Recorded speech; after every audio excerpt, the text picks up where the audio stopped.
The Gardner-Denver air end is a two-stage oil-free compressor unit.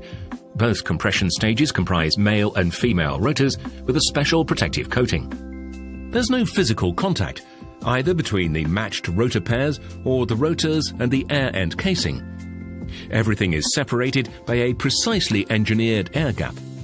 The male rotors of both the first and second stages are driven by a single main gear at the back of the air end.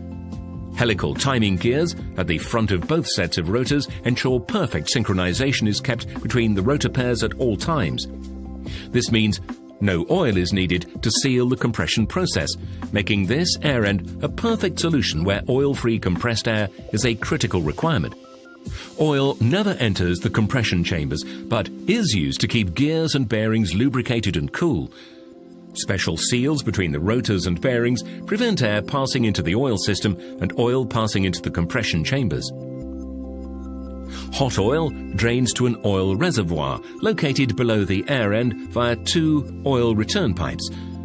The hot oil is then pumped to a cooler and returns to the air end via an oil filter. A pressure relief valve fitted to the front of the air end ensures that oil pressure doesn't exceed 2.5 bar or 36 psi. Oil is topped up via a filler pipe at the front of the air end. The compression process is kept cool by a constant flow of water passing through channels that surround the air end rotors. Heat transfers to the water, which is then pumped through an external cooler before returning to the air end. Air enters the first stage via the air intake valve and is trapped between the lobes and flutes on the underside of the compression rotors. As the rotors turn, the volume of the trapped air reduces, compressing the air and driving it towards the delivery port at the back of the air end. After leaving the first stage, the compressed air passes through a pulsation damper, then onto a first stage or interstage cooler. This can either be air or water-cooled, depending on the model of compressor. It's important to cool the air before it enters the second stage, as hot air will have expanded. When cooled, the air contracts, providing a greater number of air molecules in the same volume. This results in more efficient second stage compression. The cooled compressed air passes through a moisture separator, then on to the inlet port of the second stage.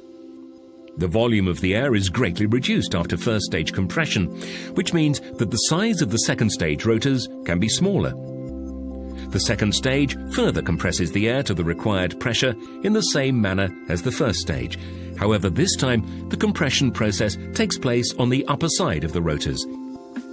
The compressed air exits the air end via a delivery silencer, then through a non-return valve.